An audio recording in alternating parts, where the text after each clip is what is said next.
వెస్టిండీస్తో 4వ టీ20లో టీమిండియా ఓపెనర్లు యశస్వి జైపాల్, శుభ్మాన్ గిల్ స్పైర్ విహారం చేశారు. భారీ లక్ష్య ఛేదనలో ఓపెనర్లే 165 పరుగులు జోడించడంతో టీమిండియా విజయం నల్లేరుపై నడక అయింది. జైస్వాల్, గిల్ పోటీలు పడి అర్ధ సెంచరీలు సాధించడంతో 159 పరుగుల లక్ష్యాన్ని భారత్ ఒక వికెట్ నష్టపోయి కేవలం 17 ఓవర్లోనే ఛేదించింది.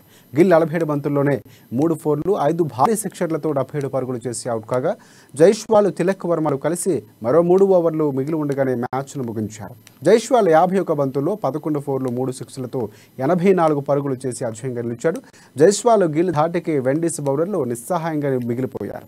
విండీస్ బౌలింగ్లో రొమారియా షెపర్ట్కు 1 వికెట్ దక్కింది. ఈ విజయంతో 5 టీ20ల సిరీస్ను భారత్ 2-2తో సమం చేసింది. నేడు జరిగే చివరిదైన 5వ టీ20లో ఎవరు గెలిస్తే వారే సిరీస్ విజేత అవుతారు. ఈ సిరీస్లోని మొదటి 3 మ్యాచ్లు వెస్టిండీస్లో జరగగా చివరి 2 టీ20లు అమెరికా వేదికగా నిలుస్తుంది. 4వ టీ20 మ్యాచ్ ఫ్లోరిడాలోని లాడర్హిల్లో జరిగింది. చివరి టీ20 మ్యాచ్ కూడా ఇక్కడి Central Broward Regional Park stadium turf గ్రౌండ్లోనే జరగనుంది.